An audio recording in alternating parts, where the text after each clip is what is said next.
What if the thoughts you call yours are not your real thoughts at all? What if the constant stream of thinking that you identify with is not the mind you truly think with, but a veil placed over it? And what if beneath every anxious, defensive, and striving thought, there is already a still and shared intelligence that has never argued, never doubted, and has never been afraid? Today we are contemplating lesson 45. God is the mind with which I think. This lesson doesn't invite us to improve our thinking. It invites us to discover what our real thoughts, which we share with the infinite Creator, are, and where they are, already present and always have been. At its core, this lesson dismantles the idea of a private mind. And the perceptual error that we're aiming to undo here is this: you believe your thoughts are personal, separate, and self-created. But they are not. The thoughts you worry about, the judgments, the fears, the plans, the memories, even the fantasies, these are not your real thoughts. They are the thoughts of the dream character self that is supplied to you by the ego dream matrix. They appear like noise, veiling your real thoughts. Your real thoughts were not invented by you. They are the thoughts that you think with God. And because thoughts do not leave their source, those thoughts are still where they always were, in the mind of God, where you are. The Course talks about this, in other words, saying that in essence, you are an idea in the mind of God. This idea has never left its source. It never could leave its source. It cannot exist outside of the mind of God. And so every quality of the mind of God is possessed by every thought in the mind of God.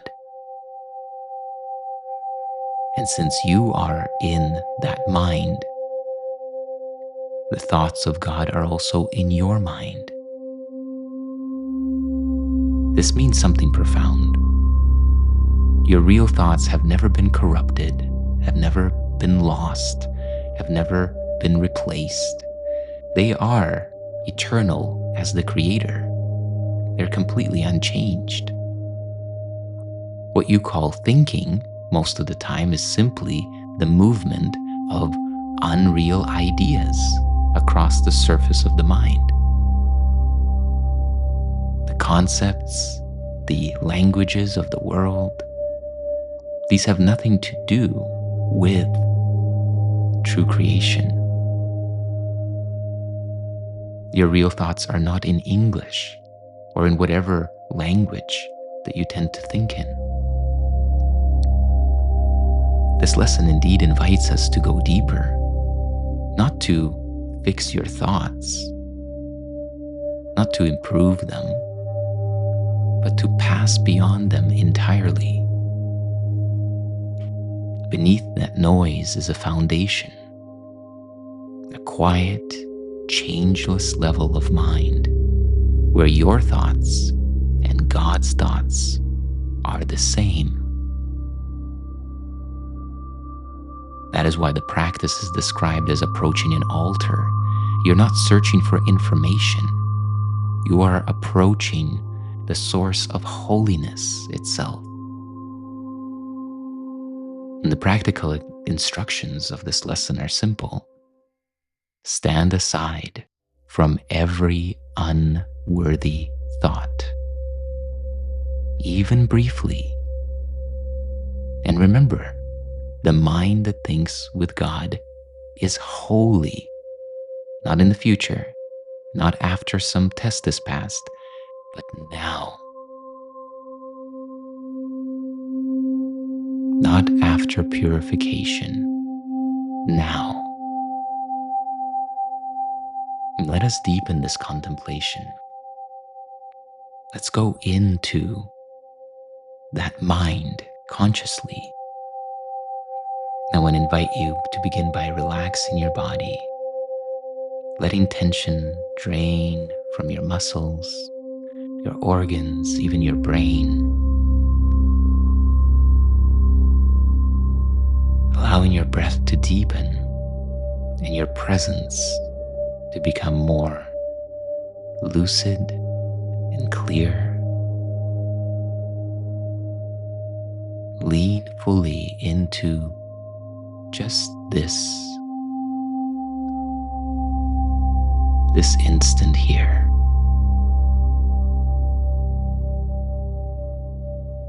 And as you rest in presence, place the central idea in your mind. God is the mind with which I think. Allow yourself to open to the possibility that this statement is wholly true. Embrace it as if it were the truth as you know it. And look through this lens at all that you behold. God is the mind with which you think. Allow yourself to experience it over these next few moments now.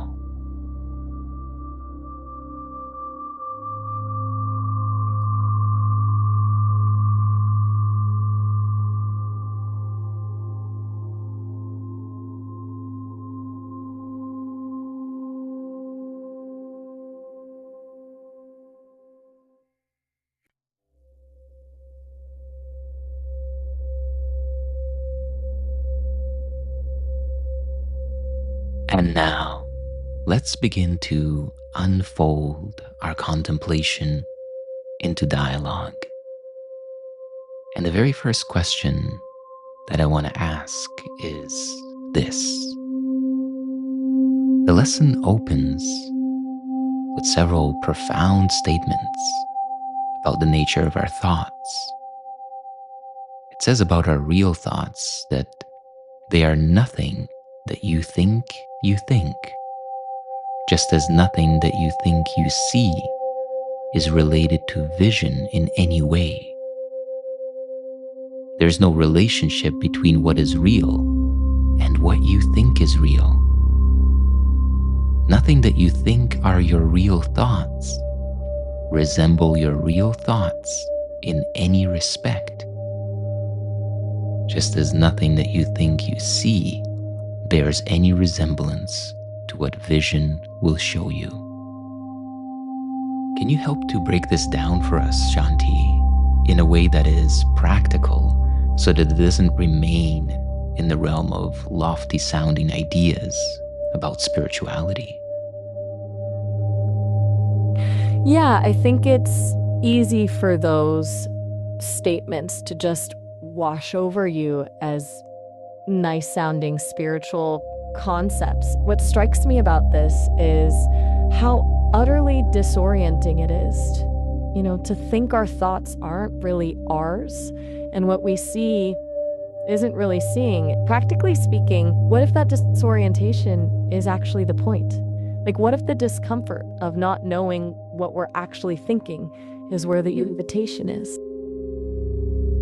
Yeah, I think the invitation really is in breaking down, so to speak, these, or we can say, in other words, abandoning these structures in which we've had so much confidence and conviction in, and so much of our identity has been poured into them. Exactly. Abandoning structures that feel completely natural. And that's where the resistance kicks in, isn't it? It's not an intellectual resistance. It's like If I let this settle, everything I think is stable shifts. Your whole sense of agency, even. My thoughts aren't really mine. What am I even doing in here? Yeah. And I think a question like this can often come to a course student as they explore this lesson. Something like, how can we begin to tell the difference between the thoughts we think and the thoughts that we share with God? That's good because it's not like we suddenly switch to a different kind of thought. I wonder if it's more about noticing the absence of something rather than the addition of something new. When you're in that space where the usual thinking, planning, worrying, analyzing quiets down, what's left isn't a different thought, is it? It's just stillness. Maybe that's closer to the shared mind we're talking about. Yeah, I'm glad that you highlighted it in this way, because I think that it's very easy to get lost in the idea of searching for some kind of holy thought or a loving thought or a positive thought. And that's not what this is about at all. It is about Exactly. coming to a relationship with something that is not based in the world's concepts or even in the world's languages, would you say? Yeah, like it can't even be described or thought about as another thing to find. It's beyond content entirely. I wonder, is the problem then that we're always trying to categorize it, make it into another mental experience, even a good one, when it's really just nothing being thought at all? Yeah, I mean, we can say it's nothing being thought, but it doesn't equate to blankness. It is a very rich experience that we may even talk about as communion or revelation or just this Right. expansion of presence, right? So it is a distinct experience that this lesson is guiding us towards. Mm. There's a fullness there that's different than like emptying your head to get peace or clarity. It's aware but not occupied. Like the stillness has weight and texture. Yeah. Yeah, and it's interesting to also maybe bring in uh, the concept that's shared in this lesson that thoughts don't leave their source. If that's true, where have we been thinking from when our thoughts feel conflicted or fearful or self attacking, even?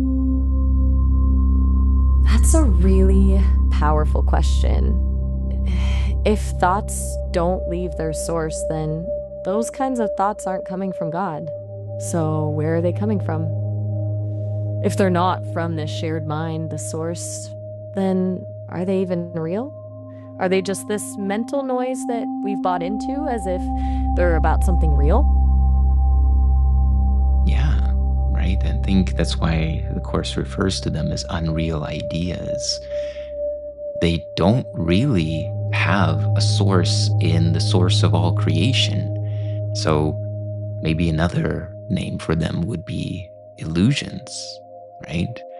Like, I think we're very tempted to correct our thoughts, but what happens if we stop trying to correct our thoughts and instead really attempt to trace them back to their source? Oh, that's good. Not correcting, but tracing, like following the thought backward.